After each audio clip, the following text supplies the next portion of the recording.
Reason is, and ought only to be the slave of the passions. David Hume. In our constant search to understand the world, its beauty and brutality, its triumphs and tragedies, we eventually encounter a deeply unsettling realization.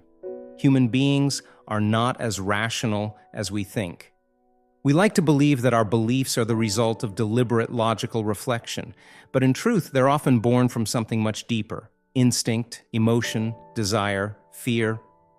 We speak of intuition, gut feelings, and sudden insights as if they're magical gifts, but what we're really doing is trying to name the mysterious forces that push us forward, the hidden engines of human behavior. Ask yourself this: how often have you used logic not to make a decision, but to justify one you already felt in your heart?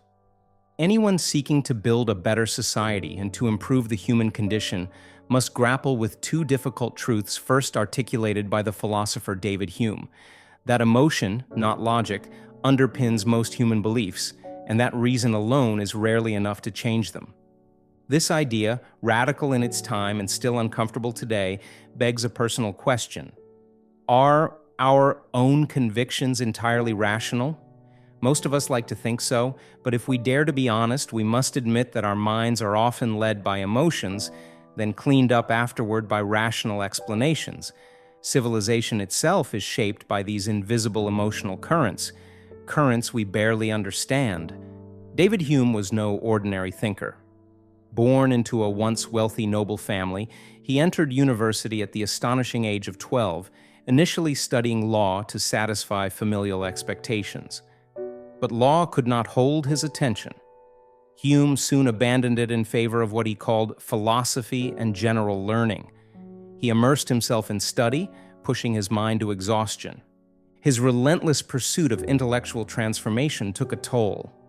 As a young adult, he suffered a profound mental and physical breakdown, but from that darkness came clarity.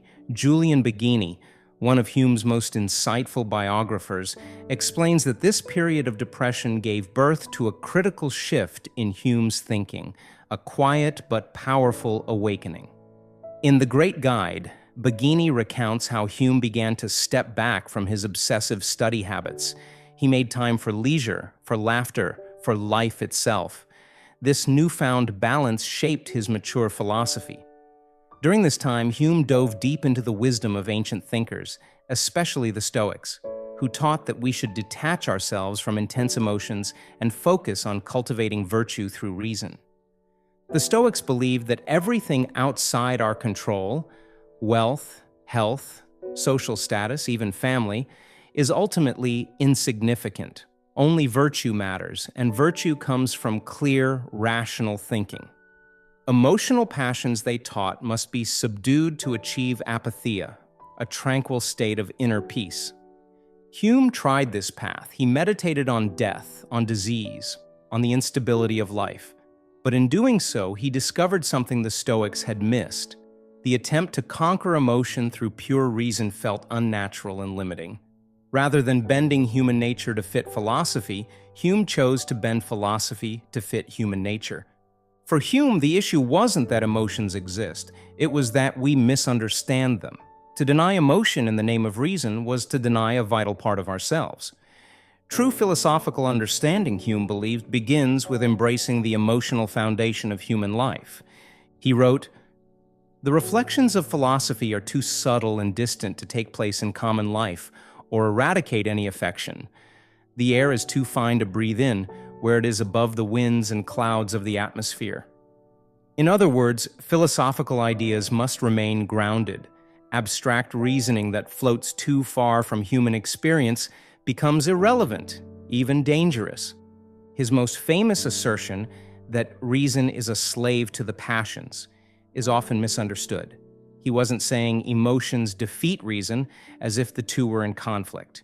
He meant something more profound, that emotions motivate us, they initiate action. Reason doesn't drive us, it guides the direction of desires that already exist. Julian Baggini offers a helpful metaphor. Imagine wanting to buy a beautiful painting. You're drawn to it because of how it makes you feel. If someone then tells you it's a forgery, your reason may cool your desire by changing your perception of its value. But the initial desire? That was all emotion. Even the Stoic Seneca admitted that emotions move people. His concern was not about emotion itself, but about making sure it didn't lead to destruction. In this way, Hume wasn't entirely opposed to Stoicism. Where they diverged dramatically was in their view of nature and virtue. The Stoics saw reason as humanity's highest and most natural faculty. But for Hume, emotions like empathy, compassion, and love were just as natural and just as essential to our moral lives. Where the Stoics prized self-mastery through detachment, Hume saw wisdom in engagement, in feeling, relating, and understanding. He rejected the idea that we should live above or beyond emotion. Instead, he urged us to live with emotion, consciously, reflectively, compassionately.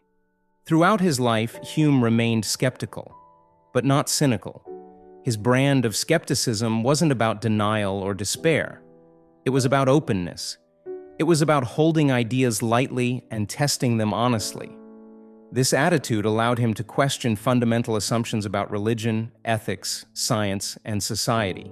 Though he isn't as lionized as Kant, Descartes, or Nietzsche, Hume's impact on modern thought is profound. His ideas about cause and effect, for example, rocked the foundations of Enlightenment philosophy and directly inspired Kant's revolutionary work. Yet Hume remained grounded, never seduced by fame, never posturing as a prophet.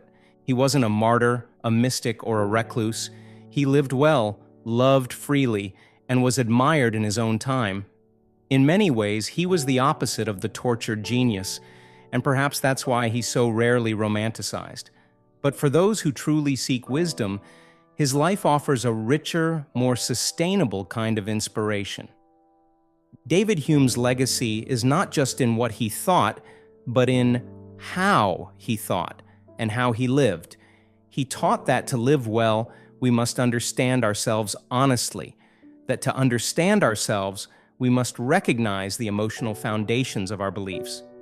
And that philosophy, at its best, is not a retreat from life, but a companion to it. As Julian Baggini writes, "What Hume said and did form equal parts of a harmonious whole, a life of the mind and body that stands as an inspiration to us all." What more could you ask of a philosopher?